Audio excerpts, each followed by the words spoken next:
Welcome to our online chemistry class. यहाँ हम chemistry के एक इम्पोर्टेंट टॉपिक कन्वर्जन को डिस्कस कर रहे हैं। कन्वर्जन का अर्थ होता है यौगिकों में अंतः परिवर्तन, अर्थात एक यौगिक को दूसरे यौगिक में हम किस प्रकार से परिवर्तित कर सकते हैं। बोर्ड पॉइंट ऑफ व्यू से कन्वर्जेंस काफी महत्वपूर्ण है, क्योंकि बोर्ड एग्जाम में आपको लगभग 2 या 3 नंबर के कन्वर्जेंस अवश्य मिलते हैं। जब आप इस वीडियो लेक्चर को देखें तो शुरू के 10 मिनट का वीडियो लेक्चर बहुत ध्यान से सुने, उसको बिल्कुल भी एस्केप ना करें और उनको लिखने का प्रयास करें। कन्वर्जेंस को एक कठिन टॉपिक माना जाता है। इसके कई कारण हैं। पहला कारण तो ये है कि कन्वर्जेंस हम तभी कर सकते हैं जबकि हमको ऑर्गेनिक केमिस्ट्री की एक अच्छी नॉलेज हो। इसके लिए हमारा हाइड्रोकार्बन वाला chapter, halo alkane hello arene वाला चैप्टर, एल्कोहल फिनॉल ईथर वाला चैप्टर, एल्डिहाइड कीटोन कार्बोक्सिलिक और नाइट्रोजन कंटेनिंग कंपाउंड वाले चैप्टर बहुत अधिक कॉन्सेप्ट उनके क्लियर होने चाहिए, तभी हम ये कन्वर्जन कर सकते हैं। और मैं आपसे यही कहूंगा कि जब आप इन कन्वर्जन को करें तो अपने इन चैप्टर से संबंधित नॉलेज को बिल्कुल शार्प रखें। आपका कॉन्सेप्ट बिल्कुल क्लियर होना चाहिए। दूसरा, इनमें नेम रिएक्शंस का उपयोग होता है। यदि हमको नेम रिएक्शंस क्लियर हैं तो हम इन कन्वर्जेंस को इजीली कर सकते हैं। नेम रिएक्शंस की एक वीडियो सीरीज हमने अपने प्लेलिस्ट में लगा रखी है। आप उस प्लेलिस्ट में जो वीडियो लेक्चर्स हैं, नेम रिएक्शन से संबंधित जो वीडियो लेक्चर्स हैं, उनको देख करके अपनी नॉलेज क्लियर कर सकते हैं। ये जो नेम रिएक्शंस हैं वह कहीं ना कहीं जरूर आपको हेल्प करेंगी।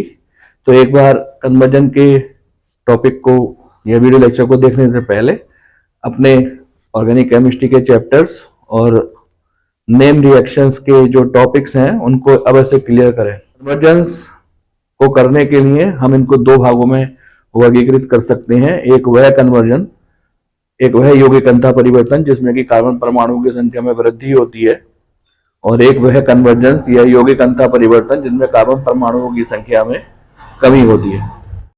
तो मैं एक बार फिर से यहाँ पर रिवाइज करा देता हूँ, एक बार मैं फिर से दोहरा देता हूँ कि कन्वर्जेंस को हम 2 कैटेगरी में डिवाइड कर सकते हैं। एक वह कन्वर्जेंस या यौगिक अंतः परिवर्तन जिनमें कि कार्बन परमाणुओं की संख्या में वृद्धि होती है, और वह कन्वर्जेंस या यौगिक अंतः परिवर्तन जिसमें कि कार्बन परमाणुओं की संख्या में कमी होती है। यदि हम अपने पहले वर्गीकरण की बात करें जिसमें कि हमको कार्बन परमाणु की संख्या बढ़ानी होती है, उसमें हमको बुट्स रिएक्शन और फ्रैंकलिन रिएक्शन का बहुत अधिक उपयोग करना होता है। यदि मैं बुट्स रिएक्शन की बात करूं तो इसमें एक एल्काइल हैलाइड की अभिक्रिया शुष्क ईथर की उपस्थिति में दूसरे एल्काइल हैलाइड से करा देते हैं, तो हमको उच्च एल्केन प्राप्त हो जाते हैं। ये जो है बुट्स रिएक्शन है, और इससे मिलती जुलती ही रिएक्शन फ्रैंकलिन रिएक्शन है। इसमें भी एल्काइल हैलाइड की अभिक्रिया मैग्नीशियम मेटल से ड्राई ईथर की उपस्थिति में दूसरे एल्काइल हैलाइड से करा देते हैं, तो हमको उच्च एल्केन प्राप्त हो जाते हैं।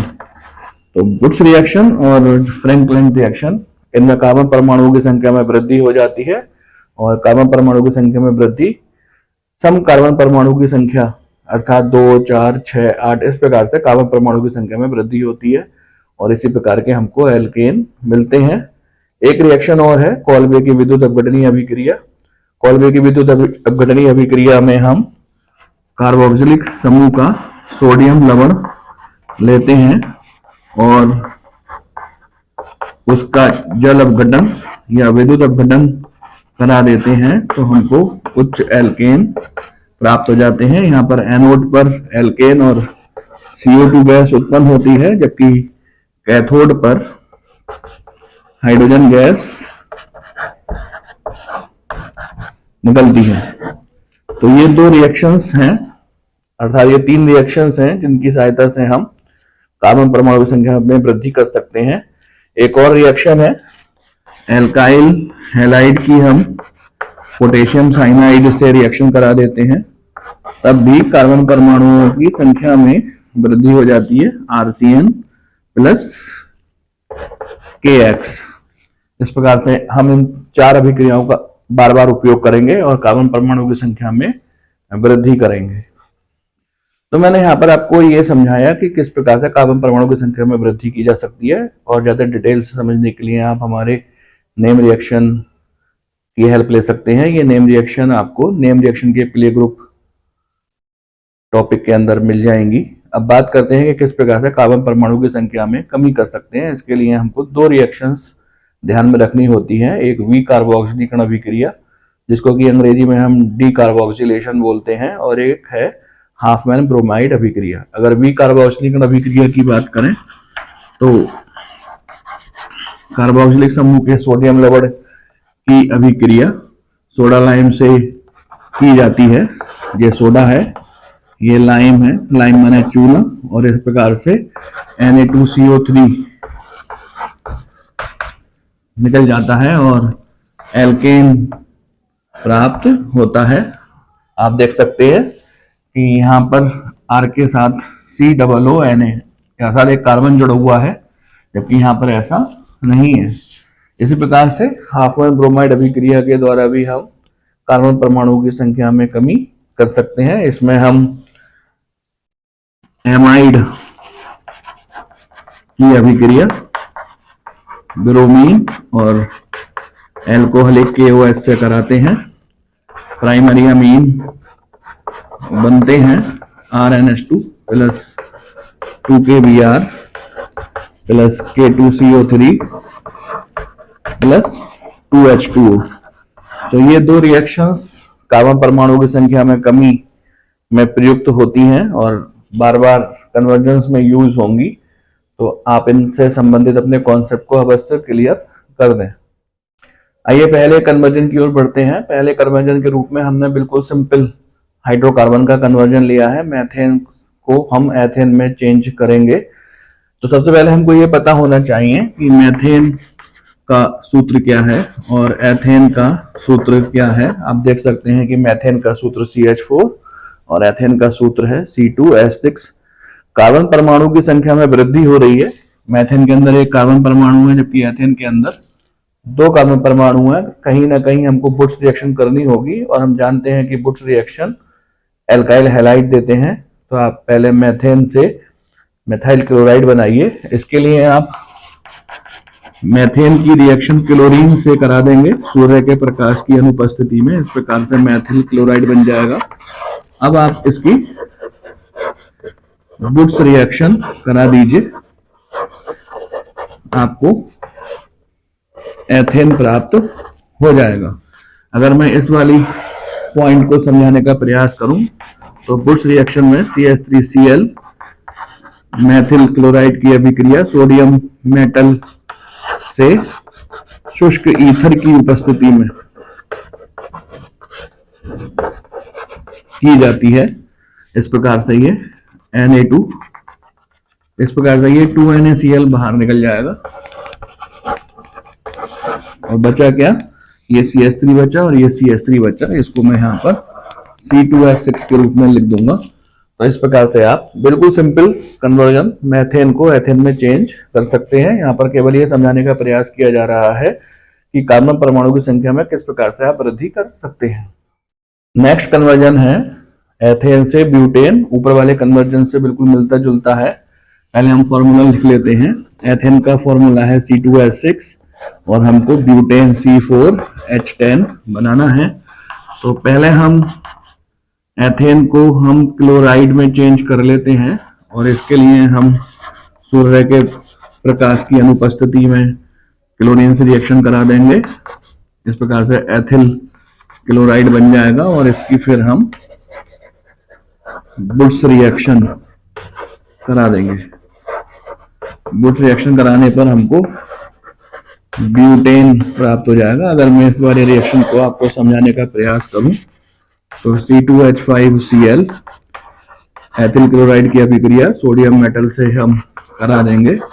दो मॉलिक्यूल एथिल क्लोराइड के लेंगे शुष्क ईथर, ड्राई ईथर की प्रेजेंस में। इस प्रकार से 2NaCl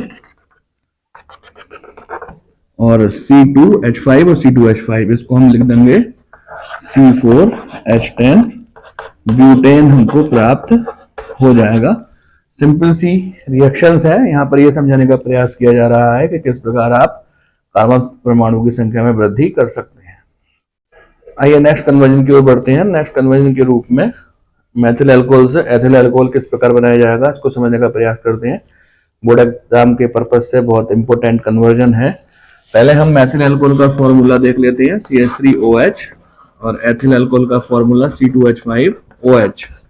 तो यदि हम पहली दृष्टि में ही हमको पता चल गया कि कार्बन परमाणु की संख्या में वृद्धि होनी है, क्योंकि मेथिल अल्कोहल में एक कार्बन है जबकि एथिल अल्कोहल में 2 कार्बन है। तो मेथिल अल्कोहल से जब हम एथिल अल्कोहल बनाएंगे तो कहीं ना कहीं हमको बुट्स रिएक्शन या फिर पोटेशियम साइनाइड से रिएक्शन करनी होगी। बुट्स रिएक्शन और पोटेशियम साइनाइड से रिएक्शन करने के लिए जरूरी है कि पहले आप इनको एल्काइल हैलाइड में चेंज कीजिए। मेथिल अल्कोहल PCl5 से अभिक्रिया करके एल्काइल हैलाइड में चेंज हो जाते हैं। जब भी हमको OH ग्रुप हटाना होता है और हेलोजन ग्रुप लाना होता है तो हम PCl5 से या फिर Br5 से या Pi5 से रिएक्शन करा देते हैं। तो इस प्रकार से हमको एल्किल हैलाइड के रूप में मिथाइल क्लोराइड मिल गया। अब इसकी रिएक्शन आप KCN से करा दीजिए, KCl बाहर निकल जाएगा और CH3CN, कार्बन परमाणु की संख्या में वृद्धि हो गई। रिडक्शन करा दीजिए। रिडक्शन का मतलब होता है हाइड्रोजन का योग, CH3 CH2 NH2, primary amine बन गया। इसकी अभिक्रिया आप HONO से करा दीजिए, प्लस HONO। इस प्रकार से ये रिएक्शन होगी। इंपोर्टेंट रिएक्शन है। N यहां पर आ जाएगा, O यहां पर आ जाएगा और OH यहां पर आ जाएगा। तो N2 निकल जाएगा बीच में से, माइनस H2O, और हमको CH3CH2OH एथिल अल्कोहल मिल जाएगा। एक इस प्रकार से भी आप रिएक्शन को बढ़ा सकते हैं। इसकी जल अपघटन करा दीजिए, हाइड्रोलाइसिस। हाइड्रोलाइसिस करने पर साइनाइड कार्बोक्सिलिक में चेंज हो जाते हैं। अब इनका रिडक्शन करा दीजिए। कार्बोक्सिलिक रिडक्शन करने पर संगत एल्डिहाइड देते हैं, और जो पुनः इनका हम रिडक्शन कर दें तो संगत एल्कोहल मिल जाएगा। संगत का मतलब होगा same number of carbon atom. यहाँ पर 2 कार्बन का कार्बोक्सिलिक है तो यहाँ पे 2 कार्बन का एल्डिहाइड है और यहाँ पे 2 कार्बन का एल्कोहल है। तो ये 2 प्रोसीजर मैंने आपको समझाए। मेथिल अल्कोहल से एथिल अल्कोहल किस प्रकार से बनाते हैं। मेथिल अल्कोहल से मेथिल क्लोराइड बनाइए, KCN से रिएक्शन करके साइनाइड बनाइए। अब इस प्रकार से आप इसका रिडक्शन करके हाइड्रोलाइसिस करके एथिल अल्कोहल बना सकते हैं, या फिर साइनाइड का हाइड्रोलाइसिस करके कार्बोक्सिलिक बनाइए और रिडक्शन करके आप एथिल अल्कोहल का निर्माण कर सकते हैं। तो इंपोर्टेंट कन्वर्जन है। और भी अनेक मेथड इसके हो सकते हैं, लेकिन हमको अपना कॉन्सेप्ट क्लियर करना है। किसी न किसी एक मेथड पर हमको टिके रहना है। तो जो मेथड हमने यहाँ पे सामने लिखा है, इसके अलावा और अन्य मेथड भी आप मेथिल अल्कोहल से एथिल अल्कोहल बनाने में कर सकते हैं। आइए नेक्स्ट कन्वर्जन की ओर बढ़ते हैं। इंपोर्टेंट कन्वर्जन है, बोथ पॉइंट ऑफ व्यू से एक महत्वपूर्ण कन्वर्जन है। मेथिल अमीन से एथिल अमीन। मेथिल अमीन CH3NH2, इससे हमको एथिल अमीन C2H5NH2 बनाना है। कार्बन परमाणु की संख्या कहीं ना कहीं बढ़ रही है। ऊपर वाला जो कन्वर्जन हमने किया था उसी को ही यहाँ पर हम आगे की ओर बढ़ा देंगे। मेथिल अमीन की रिएक्शन हम नाइट्रस अम्ल HONO से कर देंगे। इस प्रकार से यहाँ पर रिएक्शन हो जाएगी। N यहाँ पर आएगा, O यहाँ पर और OH यहाँ पर, N2 निकल जाएगा, H2O निकल जाएगा और हमको मेथिल अल्कोहल मिल जाएगा। अब इस मेथिल अल्कोहल से अब एल्काइल हैलाइड बना दीजिए, P+I2 से रिएक्शन करा करके, और KCN से रिएक्शन करा दीजिए, KiCH3CN। इस प्रकार से कार्बन परमाणु की संख्या में वृद्धि हो गई है। अब आप रिडक्शन करा दीजिए, इसका रिडक्शन करा देंगे, CH3CH2NH2 एथिल अमीन प्राप्त हो जाएगा। सिंपल सा कन्वर्जन है, लेकिन बोथ पॉइंट ऑफ व्यू से काफी महत्वपूर्ण है। देखिए यहाँ पर हम कन्वर्जेंस की बात कर रहे हैं और इसकी पीडीएफ फाइल हमारे पास अवेलेबल है। जब आप इस वीडियो लेक्चर को देख रहे होंगे तो उस पीडीएफ फाइल को आप अपने सामने रखिएगा और अपनी कॉपी में सुंदर सुंदर नोट्स जरूर बनाइएगा। इसी प्रकार से आपका कॉन्सेप्ट क्लियर होगा। यदि आपको पीडीएफ फाइल की आवश्यकता है तो आप उसको कमेंट बॉक्स में कमेंट करके या फिर व्हाट्सएप ग्रुप में मंगवा सकते हैं। नेक्स्ट कन्वर्जन हमने यहाँ पर लिया है फॉर्मिक अम्ल से एसिटिक अम्ल। एक इम्पोर्टेंट कन्वर्जन है, बोथ पॉइंट ऑफ व्यू से महत्वपूर्ण है। पहले इनके सूत्र देख लेते हैं। फॉर्मिक अम्ल HCOOH और एसिटिक अम्ल CH3COOH। कार्बन परमाणु की संख्या में वृद्धि हो रही है, कहीं ना कहीं बुट्स रिएक्शन होगी या फिर KCN से रिएक्शन करेंगे। तो फॉर्मिक अम्ल का आप रिडक्शन करा दीजिए। जब आप इसका रिडक्शन करा देंगे तो आपको मैथिल अल्कोहल मिलेगा और मैथिल अल्कोहल का जब आप KCN से या फिर PCl5 से रिएक्शन कराइए, इसका हैलाइड बना लिया, KCN से रिएक्शन करा दीजिए CH3CN। ऐसा करने से कार्बन परमाणु की संख्या में वृद्धि हो गई।